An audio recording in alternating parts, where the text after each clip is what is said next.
نحمده ونستعينه ونستغفره ونؤمن به ونتوكل عليه ونعوذ بالله من شرور أنفسنا ومن سيئات أعمالنا من يهده الله فلا مضل له ومن يضلله فلا هادي له ونشهد أن لا إله إلا الله وحده لا شريك له ونشهد أن محمدا عبده ورسوله أرسله إلى الناس بالحق بشيرا ونذيرا وداعيا إلى الله بإذنه وسراجا منيرا أما بعد أعوذ بالله من الشيطان الرجيم بسم الله الرحمن الرحيم اليوم أكملت لكم دينكم وأتممت عليكم نعمتي ورضيت لكم الإسلام دينا صدق الله العظيم۔ حاضرین محترم، اللہ کا لاکھ لاکھ شکر ہے اور ہمیشہ زبان سے ہمیں یہ شکر ادا کرتے رہنا چاہیے کہ اللہ تعالیٰ نے ہمیں دین اسلام دیا اور مسلمان بنایا۔ اسلام کی دولت بہت بڑی دولت ہے، بڑی عظیم دولت ہے۔ اس دولت کو اللہ تعالیٰ نے خود قرآن پاک میں بڑی نعمت سے تعبیر کیا ہے اور یہ بتایا ہے، یاد رکھو یہ بہت بڑی دولت ہے اور بہت بڑی نعمت ہے۔ اتنی بڑی نعمت ہے کہ اللہ تعالیٰ نے اس سے اپنی رضامندی وابستہ کی ہے۔ اب اس دین کو چھوڑ کر اگر دوسرا کوئی بھی دین اپنایا جائے گا تو یاد رکھو ایسے شخص کی دنیا بھی برباد اور آخرت بھی برباد۔ ہمیشہ ہمیں اس کا استحضار رہنا چاہیے اور زبان سے اس کا ذکر بھی کرتے رہنا چاہیے۔ اللہ تعالیٰ نے یہ دولت ہمیں دی ہے۔ اسلام دو چیزوں کا نام ہے، اس میں ایک ہے عقیدہ اور ایک ہے عمل۔ عقیدہ اور عمل، ان دونوں میں سب سے اہم جو چیز ہے وہ ہے عقیدہ۔ اس کی مثال ایسے ہے جیسے یہ بجلی ہے آپ کے سامنے، بلب جل رہا ہے، پنکھے چل رہے ہیں، مائک سے آواز آپ کو پہنچ رہی ہے۔ اس میں یہ جتنے وائر ہیں، تار ہیں، آپ جانتے ہیں کہ ان کی بھی ضرورت ہے۔ ان کے بغیر نہ یہ بلب جلے گا، نہ یہ پنکھے چلیں گے، نہ مائک میں جس طرح آواز آپ سن رہے ہیں اس طرح سے آواز آئے گی۔ لیکن آپ غور کریں گے تو معلوم ہوگا کہ یہ تار ضرورت تو ہیں، ان کی ایک حقیقت تو ہے، لیکن اس کے اندر پایا جانے والا کرنٹ اور بجلی وہ ہے اصل۔ اگر اس میں سے یہ بجلی ڈسکنیکٹ ہو جائے، جو کرنٹ اس میں دوڑ رہا ہے وہ نہ پایا جائے، تو اس وائر کی، اس پنکھے کی، اس تار کی، اس مائک کی حیثیت کیا ہوگی، قدر و قیمت کیا ہوگی؟ ایک کوڑا ہوگا، کباڑ ہوگا۔ اسے کچھ دنوں کے بعد آپ اسے نوچ کے پھینک دیں گے۔ آپ لائے ہوں گے اسے کئی سو روپے میں، لیکن یہ 1 روپے 2 روپے قیمت کا بھی نہیں ہوگا۔ اسے آپ کباڑ میں پھینک دیں گے، جھاڑو دے کے کوئی آئے گا میونسپلٹی والا اٹھا لے جائے گا، اسے گھر میں نہیں رکھ سکیں گے آپ۔ اسی طرح سے عقیدہ اور عمل کی مثال ہے۔ اعمال میں اصل الاصول عقائد ہی ہیں۔ اگر عقائد میں رتی برابر بھی کمی آ جائے، انحراف آ جائے، بہت معمولی سی ڈسکنیکٹنگ آ جائے، اتنی معمولی سی ڈسکنیکٹنگ کہ بال کو 100 مرتبہ آپ تقسیم کریں تو وہ آنکھ سے دکھائی نہیں دے گا، ہوا بن جائے گا، اتنے درجے کی بھی ڈسکنیکٹنگ اگر آپ تسلیم کریں گے عقائد میں، تو یاد رکھیے یہ اعمال سب بے سود اور باطل ہو جائیں گے۔ اصل عقیدہ ہی ہے۔ نبی رحمت سرکار دو عالم صلی اللہ علیہ وسلم نے اللہ کی جانب سے نبوت ملنے کے بعد امت اور ملت کو اعمال بعد میں دیے ہیں، عقائد پہلے دیے ہیں۔ عقائد پہلے دن سے ہیں۔ یا ایھا الناس قولوا لا الہ الا اللہ تفلحوا۔ سرکار دو عالم صلی اللہ علیہ وسلم آواز لگاتے پھرتے رہتے تھے، گلی کوچوں میں، بازاروں میں، گھروں میں، اور ایک ہی بات کہتے تھے، لوگوں ایک خدا کو مان لو، خدا کو ایک مان لو، ایک خدا کو مان لو اور خدا کو ایک مان لو، تمہاری دنیا بھی کامیاب ہو جائے گی، تمہاری آخرت بھی کامیاب ہو جائے گی۔ نمازیں بہت بعد میں فرض ہوئی ہیں، روزے بہت بعد میں فرض ہوئے ہیں، حج عمرہ بہت بعد میں ان کی مشروعیت ہوئی ہے، زکوٰۃ خیرات بہت بعد میں ان کی مشروعیت ہوئی ہے۔ نبی رحمت صلی اللہ علیہ وسلم نے امت کو جو سب سے پہلے جو چیز دی ہے وہ دی ہے صرف اور صرف عقیدہ، اور پوری قوت سے یہ عقیدہ دیا ہے۔ آپ جانتے ہیں کہ جب آپ کو تبلیغ کا حکم ہوا صفا پہاڑی پر چڑھ کر، اور وہاں کے باشندوں میں سے ایک ایک کے ذمہ داروں کا نام لے لے کے بلایا، وہ اس دور کا سب سے بڑا میڈیا تھا۔ جیسے آج کل میڈیا ہے، یہ آپ اس کو استعمال کرتے ہیں۔ پہاڑی پہ چڑھ کے اور جب آواز لگائی جاتی تھی تو جو جس حال میں بھی ہوتا تھا اسی حال میں وہاں پہنچنا اپنا فرض سمجھتا تھا۔ کھانا کھا رہا ہے، لقمہ ہاتھ سے اٹھایا ہے، منہ میں نہیں گیا، وہ لقمہ وہیں چھوڑ دیتا اور اس آواز پر لبیک کہتے ہوئے پہنچتا تھا۔ مطلب یہ ہوتا تھا کہ کوئی بہت اہم بات ہے، کوئی بہت اہم ہے۔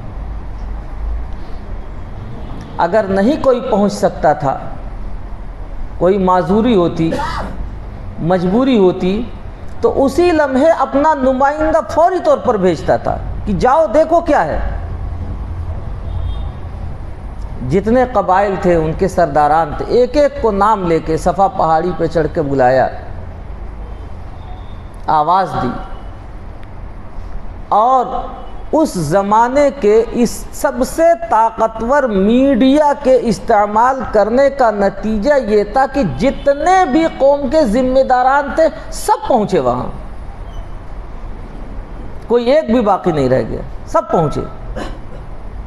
نہیں اگر کوئی پہنچ پایا تو فوری طور پر اپنا نمائندہ اس نے بھیجا، سب جمع ہو گئے۔ تو نبی پاک علیہ الصلاۃ والسلام نے اپنا تعارف پیش کر کے معلوم کیا کہ تم مجھے پہچانتے ہو، میں تمہارے درمیان کا ہوں، تم یہ بھی جانتے ہو اور مجھے بھی یقین ہے کہ اگر میں کوئی خبر دوں اسے مانو گے نہیں مانو گے، ایک مثال دی حضور نے کہ میں خبر دوں کہ پہاڑ کے پیچھے کوئی تمہارے دشمن کا لشکر چھپا ہوا ہے، مانو گے نہیں مانو گے؟ اپنا تعارف پیش کیا، اپنی شخصیت اور اپنی ذات کو منوایا سب سے پہلے، اور جتنے تھے وہاں جمع۔ بخاری شریف کی روایت کے مطابق الفاظ یہ آتے ہیں کہ جربناک مرارا فما وجدنا فیک الا صدقا، آپ نے مجھے آواز دی، آپ کی آواز پر میں یہاں جمع ہوا، ہم سب جمع ہوئے، ہم نے ایک بار نہیں بار بار 1000 بار آپ کو آزمایا ہے، جب بھی آزمایا ہے تو آپ کو سچا ہی پایا ہے۔ آپ جو خبر دیں گے اسے ہم کیوں نہیں مانیں گے؟ نہ ماننے کی کیا بات ہے، سب مانیں گے، بولیے کیا بات ہے۔ نبی نے اپنے تعارف کے بعد، اپنی ذات کے تعارف کے بعد، اپنی شخصیت کے تعارف کے بعد، منوا لینے کے بعد، سب سے پہلے جو دعوت پیش کی ہے لوگوں کے سامنے، کیا نماز پڑھنے کی، روزہ رکھنے کی، حج ادا کرنے کی، زکوٰۃ خیرات دینے کی، جتنی نیکیاں ہیں صبح سے شام تک آپ گنا لو، کچھ نہیں۔ نبی نے سب کے سامنے سب سے پہلے جو بات پیش کی ہے وہ یہ کیا ہے، اور یہ کہا کہ دیکھو اب میں نبی بن کر کے اس کی طرف سے آیا ہوں، اس خدا کی طرف سے، اور اس واحد لا شریک لہ کو ماننا تمہارے لیے ضروری ہے۔ اس خدا کو مان لو، تمہاری دنیا بھی کامیاب ہو جائے گی، تمہاری آخرت بھی کامیاب ہو جائے گی۔ آیت قرآنی وَأَنذِرْ عَشِيرَتَكَ الْأَقْرَبِينَ کے تحت یہ روایت آئی ہوئی ہے بخاری شریف میں۔ پیارے آقا صلی اللہ علیہ وسلم نے اپنی دعوت پیش فرما دی، اس کے بعد جو ہوا آپ جانتے ہیں، سب کچھ ہوا۔ وہاں کوئی ایسا نہیں تھا کہ آپ کی شخصیت پہ داغدار بناتا، انگلی رکھتا، حرف رکھتا، صرف اتنی سی بات کہہ کے وہ جز بوز ہو گئے کہ کیا اسی کے لیے بلایا تھا ہم کو، اسی بات کے لیے بلایا تھا، ہم تو سمجھے ہوئے تھے کہ کوئی بہت بڑی خبر دو گے۔ نبی نے سب سے طاقتور میڈیا استعمال کر کے امت اور ملت کو جس چیز کی دعوت دی ہے، پہلے وہ عمل نہیں عقیدہ ہے۔ مجھے بتانا یہ ہے کہ میرے مسلمان بھائیوں، عقیدے کی اہمیت ایسے ہے کہ جیسے جسم کے اندر روح اگر نکل گئی تو اعمال کی کوئی حیثیت نہیں، سب بے وقار، سب بے اعتبار ہو جائیں گے۔ اور اگر روح باقی ہے تو اس کے آنکھ کی بھی قیمت ہے، اس کے ہاتھ کی بھی قیمت ہے، پاؤں کی بھی قیمت ہے، اس کے جسم کا ہر عضو ڈیمیج ہو جائے، لیکن ڈیمیج ہونے کے باوجود بھی اگر روح باقی ہے تو اس کی قیمت ہے۔ دنیا کی ہر قیمت لگا کر کے اس کو بچانے کی کوشش کی جائے گی، اور اس وقت تک وہ آدمی کہلائے گا، انسان کہلائے گا۔ جیسی ہی روح نکل جائے، آنکھیں اپنی جگہ پر ہوں گی، ہاتھ پاؤں سب اپنی جگہ صحیح سالم ہوں گے، آنکھ ناک کان سب اپنی جگہ پر ہوں گے، لیکن کسی ایک کی کوئی قیمت نہیں ہوگی، کوئی حیثیت نہیں ہوگی۔ بیوی بھی کہے گی، بیٹا بھی کہے گا، بیٹی بھی کہے گی، رشتہ دار بھی کہیں گے، ماں باپ بھی کہیں گے کہ روح نکل گئی، یہ ڈھانچہ لاش ہے، لا شیء ہے، کچھ نہیں ہے، جتنا جلدی ہو سکے اسے لے جا کے قبرستان میں دفن کرو۔ پتہ یہ چلا کہ ہم جو مسلمان ہیں عقائد اور اعمال کی بنیاد پر ہیں۔ اگر ہمارے اعمال سب اپنی جگہ درست ہوں لیکن عقائد کے اندر خرابی آ جائے تو ان اعمال کی حیثیت ایک لاش اور ڈھانچے سے زیادہ کی کچھ نہیں ہے، سب بیکار اور سب بے سود ہے۔ اس کو مختلف طریقے سے سمجھایا جا سکتا ہے۔ میں نے کچھ مثالیں دے کر آپ کے دل و دماغ میں جو بات اتارنے کی کوشش کی ہے، میں سمجھتا ہوں کہ آپ میرے لب و لہجے کو سمجھ رہے ہوں گے۔ سب سے زیادہ اہمیت عقائد کی ہے۔ یہ عقیدہ ہی ہے کہ جس نے آج اسلام کو 1450 سال کے بعد بھی اپنی اصلی شکل پر باقی رکھا ہوا ہے۔ اس کے اعمال کے اندر رتی برابر بھی کمی زیادتی نہیں آنے پائی ہے۔ ایک نہیں، 1000 مثالیں آپ لے سکتے ہیں، دے سکتے ہیں۔ اسلام کے جتنے اعمال ہیں ان کے اندر رتی برابر بھی کمی نہیں آئی ہے۔ کیوں نہیں آئی ہے؟ اس لیے کہ یہ دین موقوف ہے عقائد کے اوپر، اور عقائد کے پیچھے جو دلائل ہیں وہ اتنے مضبوط دلائل ہیں کہ دنیا کی کوئی طاقت پہلے بھی نہیں توڑ سکی، آج بھی نہیں توڑ سکتی ہے، اور قیامت تک نہیں توڑ پائے گی۔ آپ دیکھ لیجئے، اعمال کی میں ایک بہت سیدھی سادی مثال دیا کرتا ہوں۔ ابھی آپ نے مغرب کی نماز پڑھی ہے، امام صاحب کے پیچھے فرض نماز کتنی رکعت پڑھی ہے آپ نے؟ 3 رکعت۔ اور کل کتنی پڑھی تھی؟ 3 رکعت۔ اور اس سے پہلے کتنی پڑھی تھی؟ 3 رکعت۔ آپ جوڑتے ہوئے چلے جائیں گے، آج کے ڈیٹ سے لے کے تقریباً 1450 سال پہلے تک آپ کو تسلسل ملے گا کہ میرے نبی رحمت سرکار دو عالم صلی اللہ علیہ وسلم نے خدا سے علم پا کر مغرب کی فرض نماز 3 رکعت پڑھائی تھی۔ آج تک ملت اور امت 3 ہی رکعت پڑھتی ہوئی چلی آئی ہے۔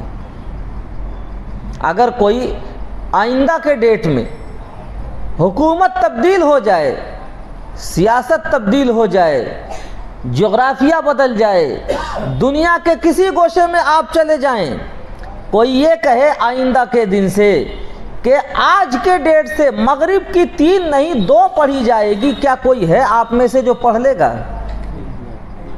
آپ اپنے اوپر غور کیجئے، پڑھ لے گا آپ میں سے کوئی؟ آپ نہیں جانتے ہوں گے دلائل، نہیں جانتے ہوں گے مسائل، اس کے باوجود بھی دنیا کی کوئی طاقت نہیں ہے کہ میرے نبی نے 1450 سال پہلے جس نماز کو 3 رکعت پڑھائی تھی اسے کوئی 2 پڑھا دے۔ یہاں تک کہ جب اس دنیا کا اینڈ ہونے لگے گا اور اب دنیا کی بساط پلٹی جانے لگے گی، اب دنیا یہ ختم ہونے کے قریب ہوگی، اس وقت میں بھی یہ دین اتنا مضبوط دین ہے کہ حضرت محمد بن عبداللہ المہدی جو آئیں گے وہ بھی مغرب کی 3 ہی رکعت پڑھیں گے، 2 نہ پڑھ سکیں گے نہ پڑھا سکیں گے۔ اور بھی حالات خراب ہو جائیں کہ دجال نکل کر کے آ جائے، ساری قوتیں اسے دی گئی ہوں گی، ساری طاقتیں اسے دی گئی ہوں گی، ہر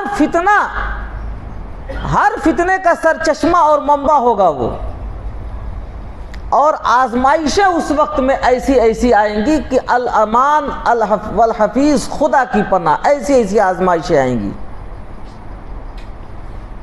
لیکن اس وقت میں جب حضرت عیسیٰ ابن مریم علیہ السلام آئیں گے اس کو ہلاک کرنے کے لیے آسمان سے، تو میرے نبی نے جو رکعت 3 پڑھائی تھی وہ 3 ہی پڑھائیں گے، 2 نہیں کر سکیں گے، اور جو 2 پڑھائی تھی میرے نبی نے فجر کی نماز وہ 2 ہی پڑھیں گے، اس کو 3 نہیں کر سکیں گے۔ یہ دین مضبوط ہے یا کمزور ہے؟ جی، میں ماضی کی مثال نہیں دے رہا ہوں، ماضی کی مثال نہیں دے رہا ہوں اس لیے کہ آپ یہاں جلسوں میں خوب سنتے رہتے ہوں گے، اپنے علماء سے، اپنے ائمہ سے بیانات بھی سنتے رہتے ہوں گے اور کتابیں بھی پڑھتے رہتے ہوں گے۔ ماضی کی مثال نہیں دے رہا ہوں میں تو اس دنیا کا سب سے اینڈ ہونے والا اس وقت کی مثال دے رہا ہوں۔ مجھے بتانا یہ ہے کہ میرے دوستو، یہ دین کامل و مکمل ہے، اللہ نے اس سے اپنی رضامندی وابستہ کی ہے، اسے نعمت بتایا ہے۔ یقیناً یہ مضبوط دین جب سے آیا ہے اس وقت سے لے کے یاد رکھو جب تک یہ دنیا رہے گی، اس دین کے اندر رتی برابر کمی اور کوتاہی ہو جائے ایسا ہو ہی نہیں سکتا ہے، ہوگا ہی نہیں۔ دین جب مضبوط ہے تو بتاؤ کمی کس میں ہے، دین میں ہے یا ہمارے میں ہے؟ ہمارے میں۔ تو کمی دور کی جائے گی اپنے اندر جو آئی ہے اس کو، یا دین میں کمی ہے کہ اس کی کمی دور کی جائے گی؟ کمی ہمارے اندر ہے نا، تو دور تو اس کمی کو کیا جانا ہے، لیکن محنت کہاں ہوتی ہے؟ محنت ہوتی ہے کہ دین کے اندر کمیاں نکال کے اور اس کو دور بھی کیا جاتا ہے۔ کمی بھی خود نکالتے ہیں اور دور بھی خود ہی کرتے ہیں۔ یاد رکھو دین کے جیسے یہ اعمال ہیں میں نے آپ کو بتایا، اسی طرح سے اس کے عقائد بھی ہیں۔ دنیا کا بڑے سے بڑا پہاڑ وہ ریزہ ریزہ ہو سکتا ہے اور ہوگا۔ دنیا میں یہ نکلنے والا سورج پورب کے بجائے سے پچھم سے نکلنا شروع کرے گا اور ایسا ہوگا۔ یہ آسمان جو آپ کے سروں پہ دکھائی دے رہا ہے، یہ ایک دن روئی کے گالے کی طرح سے یہ پھرنے لگے گا اور ایسا ہوگا۔ یہ زمین اپنی اس کی بساط پلٹ دی جائے گی اور ایسا ہوگا، لیکن یہ کبھی نہیں ہوگا کہ اللہ نے جو دین دیا ہوا ہے، جو عقائد دیے ہوئے اس کے اندر کوئی کمی کوتاہی ہو جائے، ایسا کبھی نہیں ہوگا۔ اللہ کے نبی علیہ الصلوۃ والسلام نے خدا کو ایک منوایا۔ آج ایک خدا کو اور خدا کو ایک ماننے والوں کی تعداد الحمدللہ دنیا کے اندر کمی نہیں ہے، بہت بڑی تعداد ہے۔ نبی رحمت صلی اللہ علیہ وسلم کو روحانی باپ منوایا۔ آج نبی پاک صلی اللہ علیہ وسلم کی محبت، آپ کا احترام اپنے دل و دماغ میں اتارنے والوں کی کوئی کمی نہیں ہے۔ بہت ہیں نبی پاک صلی اللہ علیہ وسلم کے دیوانے، کوئی کمی نہیں ہے۔ یاد رکھو دین ہمارا مضبوط ہے، اللہ کا شکر ہے، اللہ کا کرم ہے۔ میرے دوستو کمی اگر آئی ہے تو ہمارے اپنے اندر کمی آئی ہے، اس کمی کو دور کرنا یہ ہماری ذمہ داری ہوتی ہے۔ مجھے اس کا احساس ہے، آپ سوچیں گے کہ آج کس مقرری سے پالا پڑا ہے کہ بیٹھتے ہی اس نے ہماری کمیاں گنانی شروع کر دی ہیں۔ اگر آپ کو یہ چیز ناگوار گزر رہی ہے تو بولیے، میں آپ کی تعریف کروں، آپ کو رسگلے بتاؤں، لڈو بتاؤں، آپ کو منہ بھر بھر کے تعریف کروں آپ کی، تو آپ خوش رہیں گے؟ جی یہ کمی جو بتا رہا ہوں کہیں ایسا تو نہیں کہ آپ کی ناگواری کا سبب بن رہا ہے؟ جی چمن میں تلخ نوائی کو بھی گوارا کر کہ زہر بھی کبھی کرتا ہے کار تریاقی۔ کبھی بیماری کا علاج زہر کے ذریعے سے بھی کیا جاتا ہے۔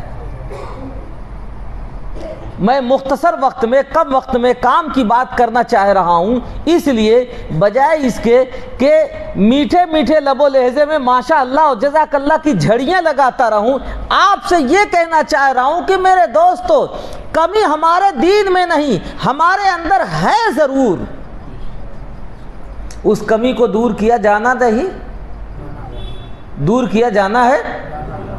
جی چلیے کچھ لوگ تیار ہیں، کچھ لوگ ناگواری محسوس کر رہے ہیں کہ میرے میں کوئی کمی نہیں ہے۔ ٹھیک ہے بھائی، اللہ کا شکر ادا کرو، کوئی کمی نہیں ہے، اللہ کا شکر ہے۔ مجھے یہ تھوڑا ہی بتانا ہے کہ آپ کمیوں کا پتلا ہیں۔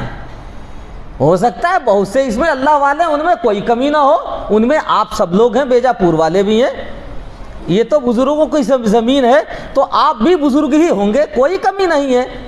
میرے اپنے اندر ہے تو مجھے تو کہہ لینے دیجئے، مجھے تو اپنا علاج چاہیے، کمی ہے اور اس کو دور کیا جانا چاہیے۔ اب مسئلہ یہ ہے کہ کمی ہے کیا، یہ طے کیا جانا ہے کہ کمی ہے کیا۔ اب یہ ہے ٹیڑھا مسئلہ، اس کو سیدھے سیدھے کہوں تو ممکن ہے کہ آپ نے ہماری یہی گزارش بہت احترام کے ساتھ قبول کر لی، کہیں ایسا نہ ہو کہ اور آپ آگے بڑھ جائیں کہ بس رہنے دو بھائی، اتنا ہی بہت ہو گیا۔ مسئلہ صرف یہ ہے کہ کمی ہے کیا، اس کی بھی نشاندہی ہونی چاہیے۔ اگر اس کی نشاندہی نہیں ہوگی تو یہ تو تھالی کا بیگن رہے گا، جدھر چاہے اسے ڈھلکا لو۔ جی کچھ لوگ آئیں گے کسی اور کو نشاندہی کرنے لگیں گے، دوسرے آئیں گے وہ کسی اور کو کریں گے، تیسرے آئیں گے کسی اور کو۔ کمی ہے کیا، یہ مجموعی طور پر اس کی نشاندہی ہونی چاہیے۔ اس کی بھی نشاندہی کر دوں میں؟ جی اس کے لیے آپ پہلے 5-10 منٹ میں میری ایک گزارش سنیں، اس کے بعد پھر میں آپ کو نشاندہی کروں گا، پھر مجھے کہنے کی ضرورت نہیں ہوگی، جو ضرورت ہوگی اس کو آپ خود محسوس کر لیں گے۔ میرے دوستو، نبی پاک صلی اللہ علیہ وسلم نے جو یہ دین دیا ہے، اس میں وحدانیت، اللہ کو ایک ماننا، اس کے ساتھ کسی کو بھی شریک نہیں ماننا، یہ بہت بڑا جزو ہے۔ اور اس کے بعد نبی پاک صلی اللہ علیہ وسلم کو اپنا روحانی باپ ماننا، اور اس طرح ماننا کہ آپ کے بعد روحانی باپ اور نہ کوئی پیدا ہو سکتا ہے، نہ کیا جانا ہے، نہ کیا جائے گا۔ آپ ہی کی روحانیت قیامت تک کام کرے گی۔ ان دونوں چیزوں کے بعد جو عقائد ہمیں دیے جاتے ہیں وہ قیامت کے ہیں، آخرت کے ہیں، فرشتوں کے ہیں، اللہ کی کتابوں کے ہیں، یہ سب ساری چیزیں ہیں۔ ان میں سے ایک چیز گنا رہا ہوں میں کہ نبی نے جب سے یہ دین دیا ہے، آج 1450 سال کا زمانہ گزر گیا ہمارے پہ، اور آگے ابھی کتنا زمانہ آئے گا اس کی کوئی تعین نہیں کی جا سکتی ہے، اس لیے کہ قیامت کا علم صرف اور صرف خدا کو ہے، بقیہ یہ علم کسی کو نہیں دیا گیا ہے۔ 5 چیزیں ایسی ہیں کہ جن کو دنیا کی کوئی طاقت نہیں جان سکتی ہے، نہیں جان سکے گی، ان میں ایک چیز قیامت بھی ہے، قیامت کا علم بھی ہے۔ یہ قیامت کب آئے گی، یہ اس کا علم کسی کو نہیں دیا گیا ہے۔ یہ دین نبی سے چلا ہے، اور اس کا سسٹم یہ ہے کہ ہر اس میں آنے والا اپنے پہلوں سے یہ دین لیتا ہے اور اپنے بعد والوں کو یہ دین دیتا ہے۔ یہی سسٹم ہے نا، پہلوں سے لیتا ہے اور بعد والوں کو دیتا ہے۔ یہی سسٹم چلا آ رہا ہے آج تک اور قیامت تک چلتا رہے گا۔ ایک وقت ایسا آئے گا کہ اس ملت میں، اس امت میں کچھ ایسی خرابیاں پیدا ہوں گی کہ ان کا دین کے اوپر چلنا دشوار ہو جائے گا۔ دین میں کمی نہیں آئے گی، دین کے اوپر چلنا دشوار ہو جائے گا۔ ایسا ہو جائے گا کہ جیسے ہاتھ میں چنگاری لے کر کے رہنا، برداشت کرنا کسی کے لیے مشکل ہے، ایسا ہو جائے گا۔ نبی پاک صلی اللہ علیہ وسلم نے فرمایا کہ یاد رکھو، جب ایسا دن آ جائے گا اس وقت بھی دین میں کوئی کمی نہیں آئے گی۔ کمی آئے گی اس کے ماننے والوں میں، تو اس کے ماننے والوں کو دین کے اوپر چلانے کے لیے اللہ نے سسٹم یہ بنایا ہوا ہے کہ ایک شخصیت کو بھیجیں گے جن کا نام محمد ابن عبداللہ ہوگا۔ کہاں پیدا ہوں گے وہ بھی بتایا کہ مدینہ منورہ میں پیدا ہوں گے۔ کہاں پہچانے جائیں گے وہ بھی بتایا کہ مکہ مکرمہ میں پہچانے جائیں گے۔ کس کیفیت، کس جگہ میں پہچانے جائیں گے وہ بھی بتایا۔ ان کے ساتھ کیا عمل ہوگا وہ بھی بتایا۔ ان کا حسب نسب کیا ہوگا وہ بھی بتایا کہ وہ حضرت فاطمہ، وہ حضرت حسن یا حضرت حسین رضی اللہ عنہم اجمعین کی اولاد سے ہوں گے، وہ نبی پاک علیہ الصلوۃ والسلام کے خاندان سے ہوں گے۔ یہ بھی بتایا، یہ بھی بتایا شکل و شباہت کیا ہوگی ان کی۔ یہ بھی بتایا کہ ان کے کارنامے کیا ہوں گے، یہ بھی بتایا اس وقت میں حالات کیا ہوں گے، کتنے خطرناک ہوں گے، کتنے خراب ہوں گے، یہ بھی بتایا کہ اس وقت میں جتنے بھی حالات خراب ہوں ان کے اپنے کارناموں کی بنیاد پر لوگ ان کو مہدی کہیں گے، یعنی ہدایت یافتہ، یعنی یہ کوئی منصب، کوئی پوسٹ نہیں ہے کہ وہ آئے نہیں ہیں جب تک تو یہ دین ناقص ہے اور آئیں گے تو کامل ہو جائے گا، ایسا کچھ نہیں ہے۔ وہ نہیں آئے ہیں تب بھی یہ دین کامل ہے، جب آئیں گے تو دین میں کوئی نقص نہیں ہوگا کہ اس کو دور کریں گے۔ جیسے یہ امت ملت چلتی چلی آ رہی ہے، قیامت کی طرف جا رہی ہے، وہ بھی اسی کا ایک حصہ ہوں گے۔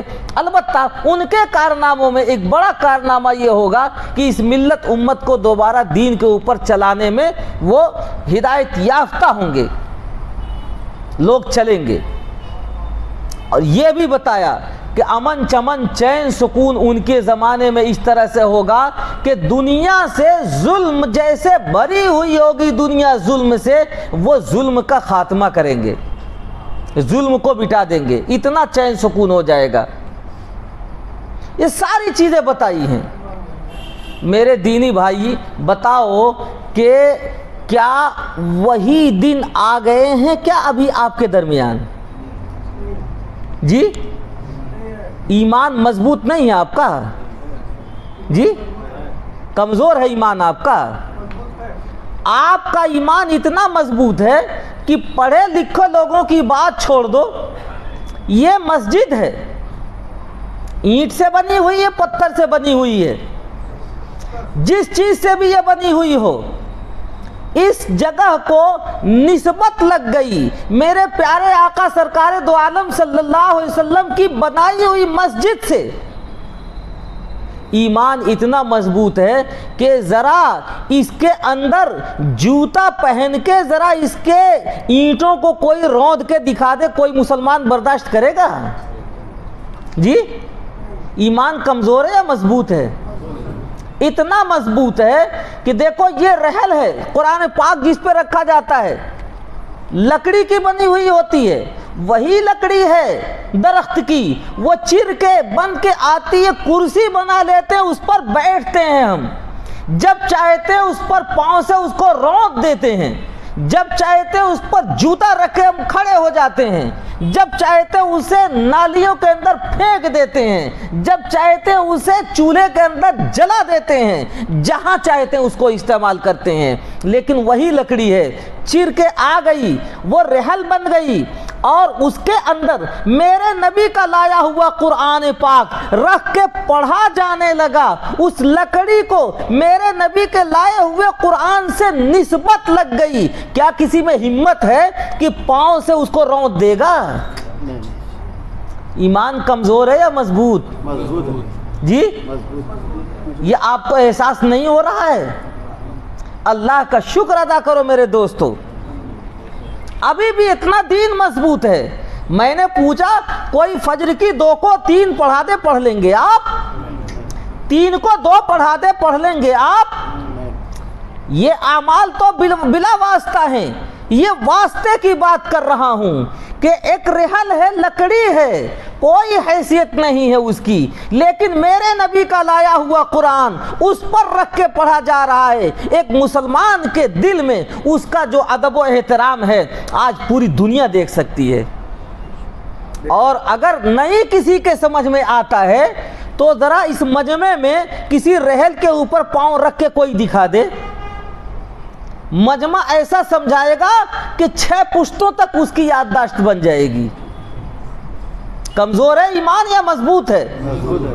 یہ جزودان ہے، یہ کپڑا ہوتا ہے، مل سے بن کے آتا ہے، اس کو ہم اپنے بدن پر استعمال کرتے ہیں، جیسا چاہتے ہیں استعمال کرتے ہیں، جس طرح چاہتے ہیں استعمال کرتے ہیں، جب چاہتے ہیں جوتے اس سے صاف کرتے ہیں، جب چاہتے ہیں نالیوں کے اندر اسے پھینک دیتے ہیں۔ لیکن وہی کپڑا اگر اس کو نسبت لگ گئی میرے نبی پاک صلی اللہ علیہ وسلم کے لائے ہوئے قرآن سے، قرآن پاک اس کے اندر رکھا گیا، اس کپڑے کی نسبت جو ادب و احترام ایک مسلمان کے دل میں آ جاتا ہے وہ بیان کرنے کی ضرورت ہے کیا؟ آپ نہیں سمجھ رہے ہیں جی؟ اللہ کا شکر ہے میرے دوستو، یہ ایمان اتنا مضبوط ہے، ابھی اتنا مضبوط ہے۔ میں یہ بتانا چاہ رہا ہوں حالات قیامت کی طرف جا رہے ہیں، یہ صحیح ہے، لیکن وہی حالات آ گئے کہ جو الو کا پٹھا ہمارے درمیان چاہے آ کر کے امام مہدی بن جائے اور دعویٰ کر لے، کیا وہ دن آ گئے ہیں کیا؟ لیکن میرے دوستو آپ کے درمیان قادیانی دندناتے پھر رہے ہیں، آپ کے اسی مہاراشٹر میں اورنگ آباد ہے، شکیلیت دندناتی پھر رہی ہے، جگہ جگہ اس کے ماننے والے وہ اپنے کو مہدی بنوا رہے ہیں، قادیانی اپنے کو مہدی بنوا رہے ہیں۔ اور یہ بیجا پور تو وہ شہر ہے کہ آج سے 450-500 سال پہلے ایک صاحب آئے تھے یہاں اور مہدی منوا کے خود کو چلے بھی گئے، آج ان کا کوئی نام بھی بتانے والا نہیں ہوگا اس شہر میں۔ تو یہ دنیا ایسے آتی رہے گی، یہ باولے ایک سے ایک خبتی آتے رہیں گے، لیکن یاد رکھو ابھی وہ زمانہ امام مہدی کے آنے کا نہیں ہے، اس لیے کہ ابھی اللہ کا شکر ہے ہمارا دین ہمارا ایمان دونوں مضبوط ہے ہمارے درمیان۔ ہاں کمی آئی ہے ہم اس کو مانتے ہیں، کوتاہی ہے اس کو ہم مانتے ہیں، عالم ہیں تو اس حیثیت سے، عوام ہیں تو اس حیثیت سے، تاجر ہیں تو اس حیثیت سے، ڈاکٹر ماسٹر پروفیسر ہے تو اس حیثیت سے، بحیثیت مسلمان ہونے کے آئی ہے کمی تو ہمارے اندر کمی آئی ہے، اس کو دور کرنے کا ہم اعتراف کرتے ہیں اور مانتے ہیں، لیکن دین میں ہمارے کمی آ جائے ایسا ابھی کچھ نہیں ہے۔ میں آپ سے سنا یہ رہا تھا کہ نبی رحمت صلی اللہ علیہ وسلم نے اس کا جو سسٹم بنایا ہے تو اس سسٹم کے شروع میں آپ خود تھے اور آپ نے بتایا حالات جب اتنے زیادہ خراب ہونے لگیں گے تو اس ملت امت کو اس دین پر چلانے کے لیے حضرت محمد بن عبداللہ آئیں گے، امام مہدی نہیں آئیں گے، محمد بن عبداللہ کی نشاندہی کی گئی ہے، وہ آئیں گے اور ملت امت ان کے ہدایت یافتہ ہونے کی وجہ سے ان کو مہدی کا لقب دے گی۔ چلیے حالات اور زیادہ خراب ہو گئے تو ہمارے نبی نے بتایا کہ جب دجال آ جائے گا تو اس وقت میں دجال کا فتنہ چونکہ اس روئے زمین پر سب سے بڑا فتنہ ہوگا، تو اس وجہ سے اس کو ہلاک کرنے کے لیے اللہ تعالی حضرت عیسیٰ ابن مریم کو آسمان پر رکھے ہوئے ان کو نازل کریں گے اور وہ آئیں گے، وہ اسے ہلاک کریں گے۔ اس کا فتنہ کتنا خطرناک ہوگا، اس کی آزمائشوں میں سے ایک کا ذکر میں کر دوں نمونے کے طور پر، اتنا خطرناک ہوگا، اس کے ساتھ ایک نہیں دو نہیں سینکڑوں شیاطین اس کے آرڈر کے اوپر ناچتے پھر رہے ہوں گے لوگوں کو بہکانے کے لیے۔ وہ کہے گا کہ یہ بتاؤ تم مجھے خدا نہیں مان رہے ہو، اگر تیری ماں کو تیرے باپ کو زندہ کر کے کھڑا کر کے میں دکھا دوں، وہ آئیں اور کہیں کہ خدا مانو، اب مانو گے نہیں مانو گے؟ آرڈر دے گا ایک شیطان کو، ماں کی شکل میں آ جائے گا، وہ شیطان اس کی ماں کا روپ دھار کر کے کھڑا ہو جائے گا، ایک شیطان اس کے باپ کی شکل میں آ جائے گا، وہ اس کے ماں باپ نہیں ہوں گے شیطان، لیکن شکل و شباہت ایسی بنائیں گے، وہ سب ایک دوسرے کو پہچانیں گے کہ بیٹا تو مجھے پہچانتا ہے، بیٹا کہے گا میں پہچانتا ہوں تو میری ماں کی شکل کے ہو، میری ماں ہو، پہچانتا ہوں میرے باپ ہو۔ وہ کہیں گے کہ دیکھو میں تم سے یہ کہہ رہا ہوں کہ اس کو خدا مان لو، لیکن ایمان والا بندہ ایمان کا اتنا پختہ ہوگا اس وقت میں بھی اس کو خدا نہیں مان۔ آپ غور تو کیجئے آزمائش کی یہ کتنی خطرناک گھڑی ہوگی۔ آج آپ میں جس کسی کے ماں باپ دنیا سے چلے گئے ہوں، ہڈیاں ان کی گل چکی ہوں، ان کے قبر پر سبزے اگ آئے ہوں، اگر وہ دوبارہ آپ کے درمیان آئیں زندہ ہو کر اور کہیں کہ اس بات کو مانو، آپ میں ہے ہمت کسی میں کہ انکار کر دے گا؟ غور کیجیے، آپ کسی میں جرأت ہے انکار کرے گا؟ نہیں کر پائے گا۔ دین میرے دوستو اتنا مضبوط ہے، ایمان اتنا مضبوط ہے کہ آزمائش کی ایسی گھڑی میں بھی ایمان والا اپنے ایمان سے دستبردار نہیں ہوگا۔ وہ کہے گا ہوگی تم میری ماں، ہوگے تم میرے باپ، لیکن یاد رکھو جس کو تم خدا ماننے کی بات کر رہے ہو وہ میرا خدا نہیں ہو سکتا ہے۔ دین اتنا مضبوط دین ہے۔ دجال بھی تنگ آ جائے گا، پریشان ہو جائے گا، ساری قوتیں دکھا لے گا، اسے قتل کر کے دوبارہ زندہ کرے گا، پھر اس کو منوائے گا، پھر بھی وہ منع کر دے گا۔ دجال کہے گا کہ دیکھو آسمان سے پانی برسانے کی قوت میرے ہاتھ میں، زمین سے سبزہ اگانے کی قوت میرے ہاتھ میں، موت دینے کی قوت میرے ہاتھ میں، زندگی دینے کی قوت میرے ہاتھ میں، روزی دینے کی قوت میرے ہاتھ میں، ساری قوتیں میرے ہاتھ میں، اس کے باوجود بھی تم مجھے خدا کیوں نہیں مانتے ہو؟ ایمان والا بندہ ہنستے ہوئے کہے گا، اس کا مذاق اڑاتے ہوئے کہے گا، اس کو بیوقوف بناتے ہوئے کہے گا، کم بخت کہیں کے، خناس خبیث کہیں کے، تم میرا خدا ہونے کی بات کرتے ہو۔ یاد رکھو اسلام نے جو مجھے عقیدہ دیا ہے وہ یہ عقیدہ دیا ہے، جب میں بچہ تھا، چھوٹا تھا، اسی وقت میں یہ مجھے عقیدہ دیا گیا تھا کہ میرا خدا وہ خدا ہے جو پاک اور بے عیب ہے۔ کم وقت کہیں کہ تمہاری ایک آنکھ کانی ہے، بھینگا ہو ایک آنکھ کے، اپنے چہرے کے عیب کو تو تم درست نہیں کر سکتے ہو، میرا خدا کیسے ہو سکتے ہو؟ خدا میرا وہ ہے جو پاک اور بے عیب ہے۔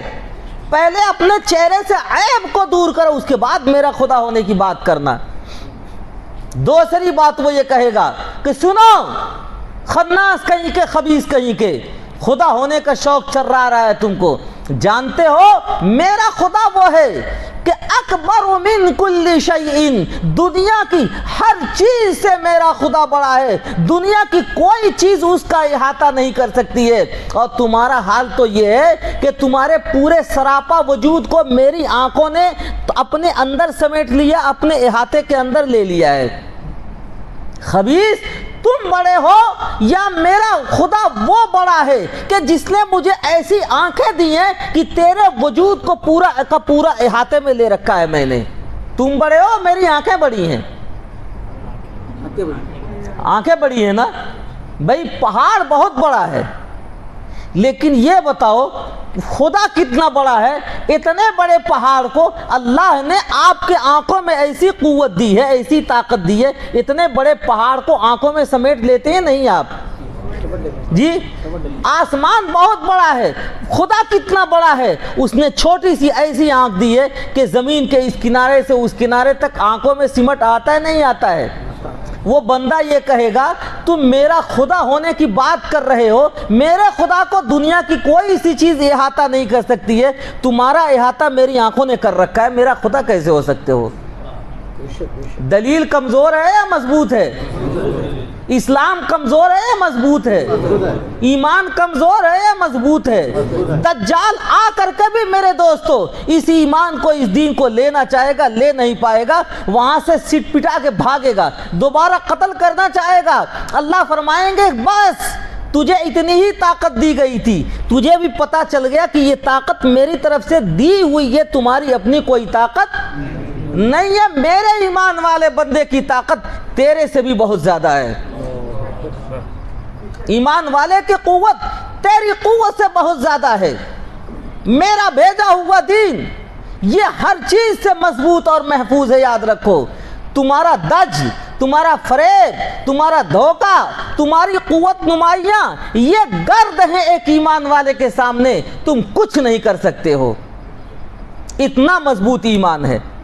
میرے دوستو دجال آئے گا، اتنی خطرناک قوت لے کر کے آئے گا، اس لیے اللہ تعالیٰ کا نظم ہے، نظام ہے، یہ وہ ان کے ہاتھ کی بات ہے۔ اس امت کے اوپر رحم، اس امت کے اوپر کرم، نبی رحمت صلی اللہ علیہ وسلم کی امت کے اوپر جو آپ کو روحانی باپ ماننے والے ہیں ان کے اوپر شفقت کا معاملہ دیکھیے۔ اللہ تعالیٰ نے نظم یہ کیا ہوا ہے کہ کانا رسولاً الی بنی اسرائیل، بنی اسرائیل کے رسول ہیں لیکن ان کو اللہ نے زندہ رکھا ہوا ہے، وہ آئیں گے اور اپنے قوت قدسیہ سے جو اللہ نے ان کو دے رکھا ہوا دجال کو ہلاک کریں گے۔ یہ ملت، یہ امت نبی کے لائے ہوئے دین کے اوپر پھر دوبارہ چلنے لگے گی، قائم ہوگی۔ حضرت عیسیٰ ابن مریم پر ہی آ کے معاملہ ختم نہیں ہو جاتا ہے آزمائشوں کا۔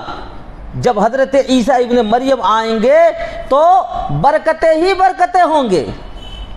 وَجَعَلَنِي مُبَارَكًا حَيْثُ مَا كُنْتُ، جہاں بھی حضرت عیسیٰ رہیں گے برکت ہی برکت ہوگی۔ جب وہ آئیں گے دجال کو ہلاک کر دیں گے تو اس زمین سے، زمین کے اندر برکتیں اتنی ہوں گی کہ یہ جتنے زہریلے سانپ ہیں، بچھو ہیں، شیر ہیں، ہر زہریلے جانور کے اندر سے زہر نکال دیا جائے گا۔ بچے سانپ کے منہ میں ہاتھ دیں گے، کھیلیں گے، سانپ کاٹے گا نہیں۔ بکری بھیڑیے کے ساتھ، شیر کے ساتھ چرے گی، کھائے گی، شیر کبھی نقصان نہیں پہنچائے گا بکری کو، اتنی برکت ہوگی۔ دودھ اتنی فراوانی ہو جائے گی کہ آج پورے بیجاپور میں 1000 نہیں 1,00,000 بھینسیں اگر تسلیم کر لی جائیں پھر بھی 10 گھر میں اوریجنل دودھ ملنا مشکل ہوتا ہے۔ لیکن عیسیٰ ابن مریم علیہ السلام جب آئیں گے تو یاد رکھو اتنی برکتیں ہوں گی کہ ایک ایک دودھ دینے والا جانور اتنا دودھ دے گا کہ ایک بکری کا دودھ پورے خاندان کے لیے کافی ہو جائے گا۔ انار کا درخت، انار کا دانہ اتنا بڑا ہوگا کہ اس کے چھلکے کو لے چھتری بنا کر کے لوگ چلیں گے، اتنی برکتیں ہوں گی۔ زمین کی برکتیں نکال دی جائیں گی، آسمان سے جو برکتیں ہوں گی سب نازل کر دی جائیں گی۔ امن چمن، چین سکون کا حال یہ ہوگا، مال بہتا پھرے گا، پانی کی طرح سے بہتا پھرے گا، کوئی لینے والا نہیں ہوگا۔ ضرورت پڑے گی لوگ یہ کہیں گے یہ میری پوری دنیا ہے، لے لو، یہ لاکھوں کروڑوں روپے رکھے ہوئے لے لو، لیکن 2 رکعت نماز پڑھنے میں خلل مت ڈالو۔ 2 رکعت نماز پڑھنا یہ پوری دنیا کے مال دولت سے بہتر سمجھا جائے گا۔ کیا آزمائشیں ختم ہو جائیں گی؟ ابھی یہ سب کچھ ہوگا، اس کے باوجود بھی ابھی آزمائش کی ایک گھڑی یاد رکھو ایسی بھی آئے گی۔ حضرت عیسیٰ ابن مریم علیہ السلام آئیں گے تو اس کے بعد ابھی یاجوج ماجوج بھی نکل کر کے آئیں گے، وہ دجال سے بھی کہیں اوپر کسی چیز ہوں گے۔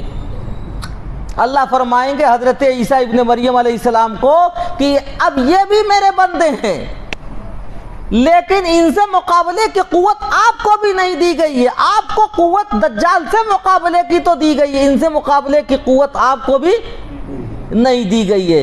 اتنے شرری ہوں گے، اتنے فسادی ہوں گے کہ جب ان میں سے ایک دریا سے گزرے گا، کراس کرے گا، ان کا اخیر جب آئے گا تو یہ پورے دریا کا پانی پی کے چٹ گر گئے ہوں گے، اخیر کا جب آئے گا تو کہے گا لگتا ہے یہاں کبھی پانی تھا، اتنی بڑی تعداد ہوگی۔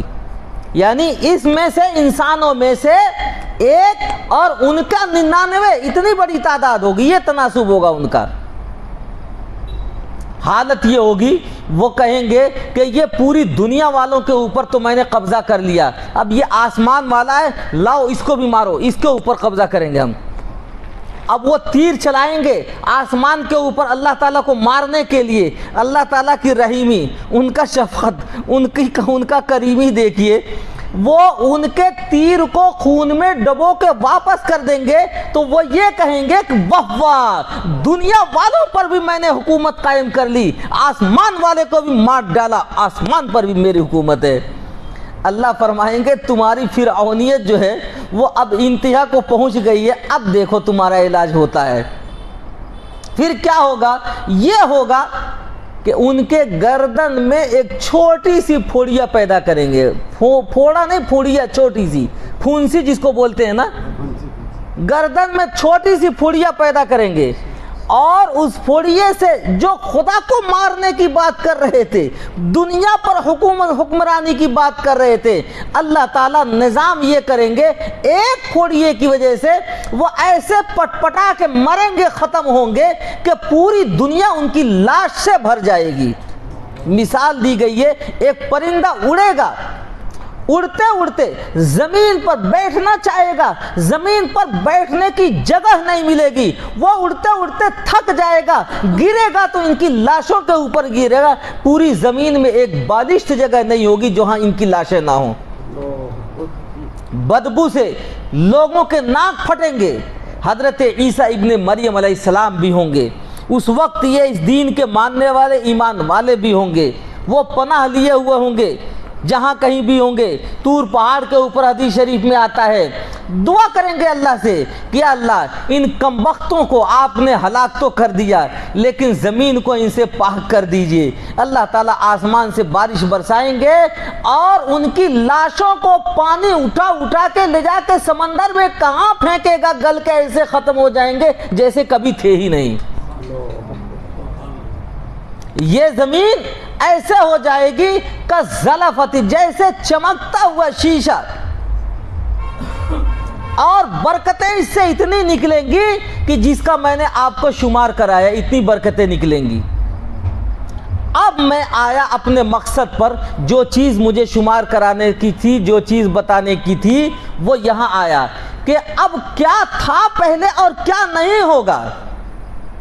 اب میں یہی آپ کو شمار کرانا تھا، بتانا مقصد تھا۔ مقصد یہ تھا، دین جب سے چلا ہے، چل رہا ہوگا، چلتا رہے گا، یہ زمانہ اپنے اینڈ کو پہنچ رہا ہوگا، دنیا کی بساط اب پلٹی جانے والی ہوگی۔ اب یہ ہوگا عیسیٰ ابن مریم علیہ السلام کے بعد، یاد رکھیے اب یہ ہوگا اس امت میں اب کوئی عالم دین نہیں آنے والا ہوگا۔ عیسیٰ ابن مریم علیہ السلام جب آئیں گے، انتقال فرما جائیں گے اور زمین کے اندر یہ سارے خیرات و برکات ہوں گے، اس کے بعد پھر اس دنیا کے اندر تباہی شروع ہوگی اور پھر کفر دوبارہ آنا شروع ہوگا، پھر ارتداد دوبارہ آنا شروع ہوگا۔ کیا ہوگا؟ اب یہ ہوگا، پہلے عیسیٰ ابن مریم سے اگر کفر آتا تھا، ارتداد آتا تھا، ذرا برابر بھی کمی آتی تھی تو اس کے اصلاح کے لیے علماء آتے تھے، اس کی اصلاح کے لیے صلحاء آتے تھے، ان کی اصلاح کے لیے محمد بن عبداللہ آتے تھے، ان کی اصلاح کے لیے عیسیٰ ابن مریم آتے تھے۔ لیکن اب یہ ہوگا جب اس ملت امت میں اب روئے زمین پر جب تباہی آئے گی تو اب اصلاح کرنے والا کوئی مصلح نہیں آئے گا ان کے درمیان۔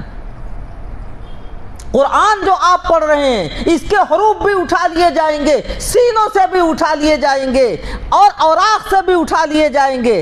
اب قرآن پاک آپ کے درمیان نہیں ہوگا۔ اب بڑی بڑی علامتیں ظاہر ہونی شروع ہو جائیں گی۔ یہ سورج جو آج پورب سے نکلتا دکھائی دے رہا ہے، یہ پچھم سے نکلنا شروع ہو جائے گا۔ لوگ کفر میں اتنا بڑھیں گے، بڑھتے چلے جائیں گے، اتنا بڑھیں گے، بڑھتے چلے جائیں گے۔ حالت یہ ہوگی، جو کافر ہوگا اپنے کفر پر راضی ہوگا، جو مومن ہوگا اپنے ایمان پر راضی ہوگا۔ مومن یا کافر کہہ کے پکارے گا، کافر خوش ہوگا میں کافر ہوں، کافر مومن کو یا مومن کہہ کے پکارے گا، مومن اپنے ایمان کے اوپر خوش ہوگا۔ اب حالت یہ ہوتی ہوئی چلی جائے گی۔ اس کے بعد اب یہ بساط پلٹی جانے والی ہوگی۔ نتیجہ یہ ہوگا کہ جب تک اللہ کو اس دنیا کو باقی رکھنا ہوگا، باقی رکھیں گے۔ جب بساط پلٹنی ہوگی تو اللہ اللہ کہنے والا بھی کوئی ہوگا، اس کو بھی اس دنیا سے اٹھا لیں گے اللہ تعالیٰ۔ کوئی اللہ اللہ زمین پر کہنے والا نہیں ہوگا۔ جب قیامت ہوگی تو ایسے بدترین لوگوں کے اوپر قائم ہوگی۔ ان کی مثال دی گئی ہے کہ وہ جفتی کرتے پھریں گے ایسے جیسے گدھے، گھوڑے اور کتے چوراہوں کے اوپر جفتی کرتے پھرتے رہتے ہیں۔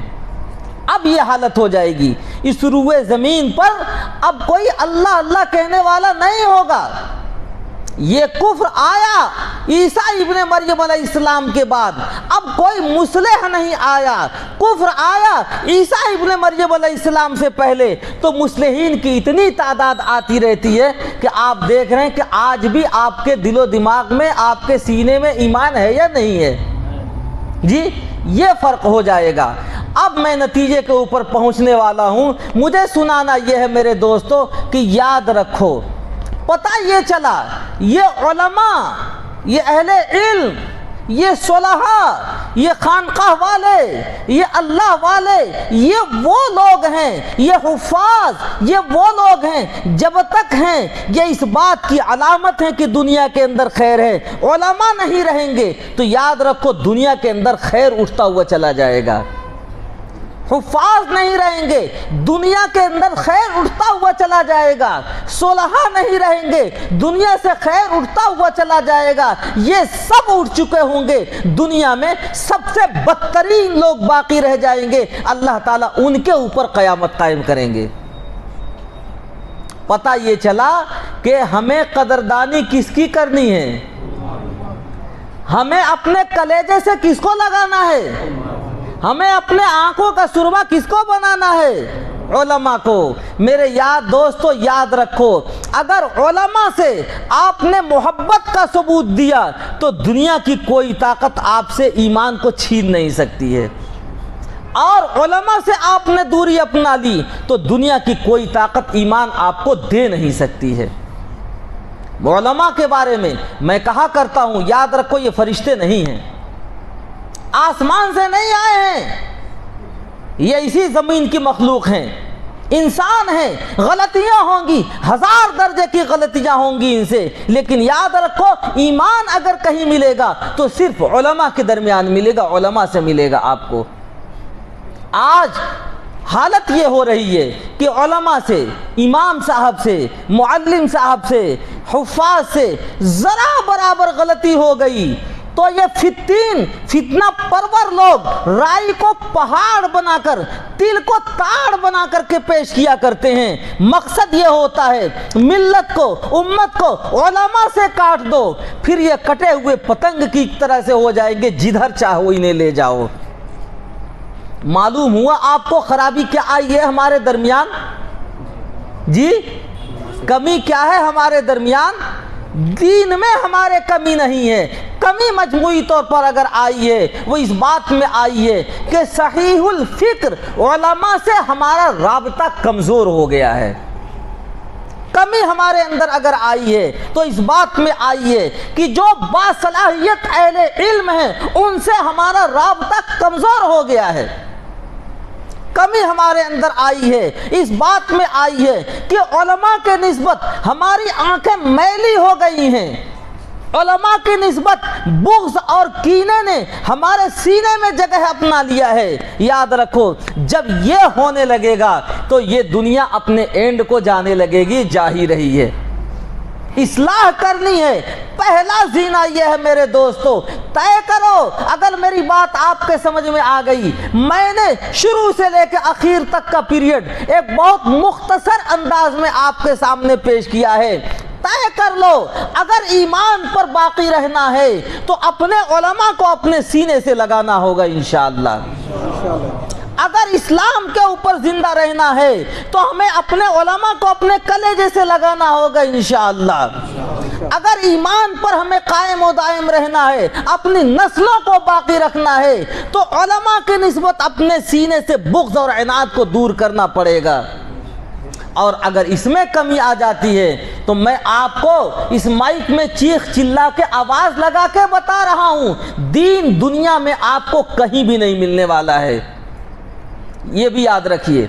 آج ہر فتنہ، ہر فتین پہلی کوشش یہ کرتا ہے معمولی باتوں کو لے کر علماء سے کاٹ دو، معمولی باتوں سے علماء سے کاٹ دو۔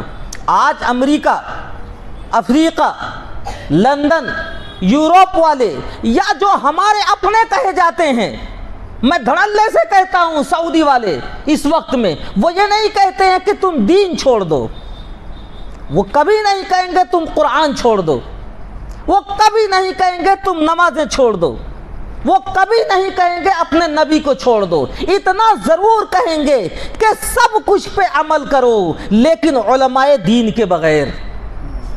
اور آپ کا اعلان کیا ہونا چاہیے؟ بولیے، آپ کا اعلان کیا ہونا چاہیے؟ ہمارا اعلان ہونا چاہیے، یاد رکھو دنیا میں جب تک زندہ رہیں گے علماء دین کے ساتھ زندہ رہیں گے انشاءاللہ۔ آپ دیکھ نہیں رہے ہیں حج کے لیے کتنی سہولتیں دی جا رہی ہیں، لیکن شرط کیا ہے؟ شرط یہ ہے علماء دین کے بغیر۔ عمرے کے لیے کتنی سہولتیں دی جا رہی ہیں، شرط کیا ہے؟ علماء دین کے بغیر۔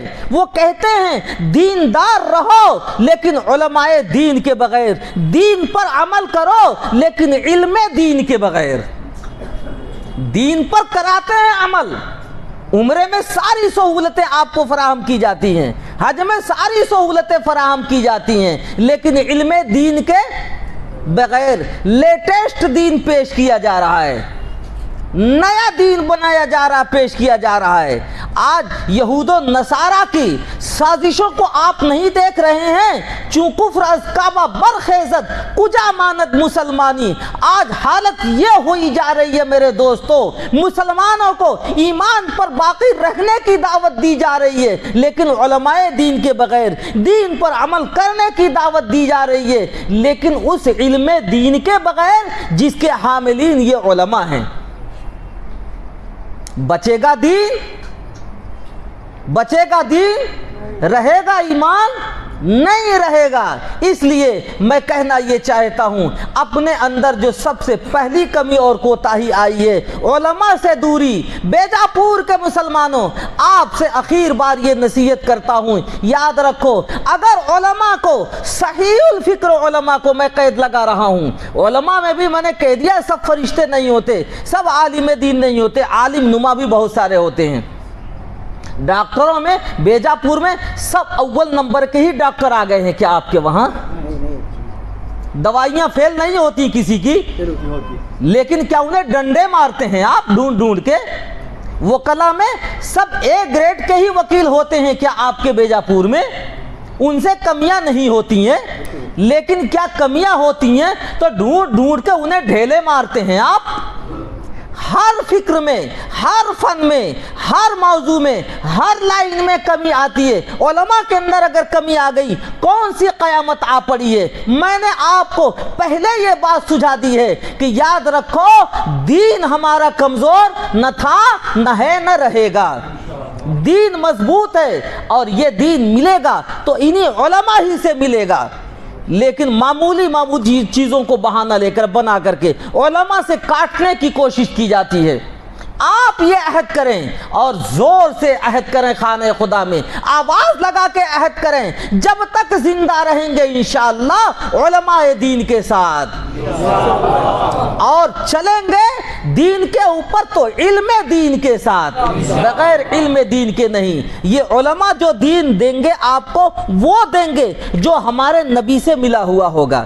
یہ دین بتاتے ہیں، دین بناتے نہیں ہیں، یاد رکھیے گا۔ کچھ الو کے پٹھے ایسے فتین ہوتے ہیں جو نہ جاننے والے مسلمانوں کو، دینی بیک گراؤنڈ نہیں ہوتا، انہیں آتے ہیں گمراہ کرنے کے لیے، بھٹکانے کے لیے۔ ارے میاں قرآن میں یہ لکھا ہے، حدیث میں یہ لکھا ہے، علماء یہ کہتے ہیں، اس کی مانے، اس کی مانے، یا کس کی مانے، یہ صحیح یا یہ صحیح۔ آپ اس بہکاوے میں مت آئیے گا۔ ان کا کہنا کیا ہوتا ہے؟ ان کا مقصد یہ ہوتا ہے کہ یہ تینوں تو غلط ہوتے ہیں، اس کی عقل کبھی غلط نہیں ہو سکتی ہے۔ صحیح ہے کیا ایسا؟ اس کی عقل بھی تو خراب ہو سکتی ہے نا۔ اس کے منہ پر آپ دے ماریے اور کہیے یہ تینوں صحیح ہو سکتے ہیں، تینوں میں کوئی ایک بھی غلط نہیں ہو سکتا ہے۔ منحوس شیطان بن کے تم ہمیں بہکانے کے لیے آئے ہو، اپنی عقل کا علاج کراؤ۔ تمہاری عقل میں اگر کوئی چیز نہیں آتی تو دین غلط نہیں ہوگا، تمہاری عقل غلط ہو سکتی ہے۔ ایمان کس کو کہتے ہیں؟ ایمان اسی چیز کو کہتے ہیں، سمجھ میں آئے قرآن کی بات، حدیث کی بات، علماء کی بات، تب بھی ہمیں اس پہ عمل کرنا ہے۔ نہیں سمجھ میں آئے تب بھی قرآن و حدیث پر ہمیں عمل کرنا ہے۔ قرآن و حدیث سے ہمیں الگ نہیں ہونا ہے۔ اپنے سمجھ کی غلطی ہو سکتی ہے، ہمارے قرآن و حدیث کی غلطی نہیں ہو سکتی ہے۔ تو پتہ یہ چلا، میں نے ایک بیماری کا ذکر کیا کہ دین میں کمی نہیں، ہمارے اندر کمی آئی ہے۔ کمی کیا آئی ہے اس کی بھی میں نے نشاندہی کر دی۔ کمی یہ آئی ہے، دین پر ہم چلنا چاہتے ہیں، حالات بھی سازگار ہیں، لیکن علماء دین سے ہماری دوری ہوتی ہوئی چلی جا رہی ہے۔ اس خلیج کو پاٹنا ہے، اس کمی کو دور کرنا ہے۔ اگر آپ نے اس کمی کو دور کر لیا تو یاد رکھیے ہماری بھی اور ہمارے نسلوں، آنے والی نسلوں کے ایمان کی بھی انشاءاللہ کوئی طاقت اس کے اوپر ہاتھ نہیں ڈال سکتی ہے انشاءاللہ۔